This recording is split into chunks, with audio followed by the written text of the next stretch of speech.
Looking for the hand signal.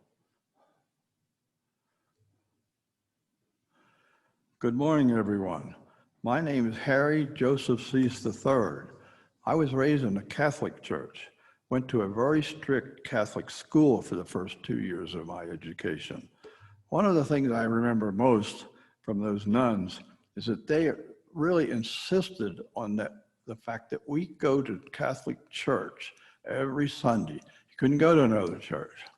That thought stuck with me for a long, long time, even long into the time after I was married. Mary Jane was coming here to church, and I was still going to the Catholic church. One day I decided I'm going to give this Episcopal church a try, see what it's all about. So I came here, and I was totally amazed at the difference. People here were friendly. They called me by my first name, and I got to know people in a hurry. One of the first people I befriended was Mike Kendricks. He came up to me and shook my hand and introduced himself, made me feel like, hey, this is a place I wanted to be. So I started coming here on a regular basis. The first things I got involved with here at the church were the ice cream social and some of the other social events.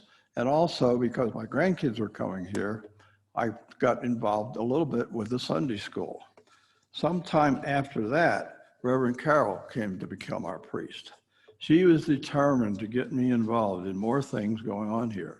So she gave me a choice of 3 different things. The first 2 I don't remember, but the third one I still remember for sure. She asked me if I would want to be in the choir. And I said, yeah, that sounds like a pretty good idea. So I joined the choir. And that has been one of the best decisions I've ever made, because it really is a joy to be with all these good people, friendly people, and singing on Sundays and praising God in the form of music. And I want to tell you people from the choir, I really mean that. Another thing that I got involved with that I thought was very rewarding is the kids' summer camp. We haven't had that for a while. Hopefully we can get it going again. But we brought in 50 kids. This was about 3 or 4 summers in a row that I did this. 50 kids from the surrounding neighborhood.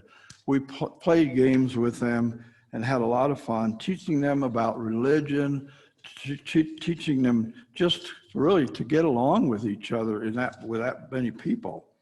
Hopefully we inspired some of these kids to want to come to church. I don't know if that happened or not. Sometime later on, Reverend Carol approached me and said to me in her very English accent, Harry, how would you like to be the junior warden? And I said, well, I guess so. That sounds okay. Then I said, what's a junior warden? Because I really didn't know what a junior warden was. I thought maybe I was going to be going to some prison somewhere and working with prisoners. So she explained a little bit to me. And about 2 Sundays later, I found out what the junior warden job was when Debbie Sorensen come running up to me and tells me that the women's restroom was covered with water on the floor and the toilet was running over. So I spent the rest of that day learning how to clean up a restroom. And then I really found out what the junior warden job was all about. The other thing that being part of junior warden is that you're also automatically on the vestry. And that was a good experience for me. And I happened to be on the vestry at the time when we voted to bring Reverend Carol into our church. And I think that was probably the best decision we've made in a long, long time. And don't you think that's a really neat little family with Rev Kate, Carol, 3 little kids, and then we also got a bonus. We got Steve at no extra charge, and he does a lot of work around this place for us. With the coming into the church as much as I did during the junior wardenship tour, I had occasion to walk down this aisle quite often.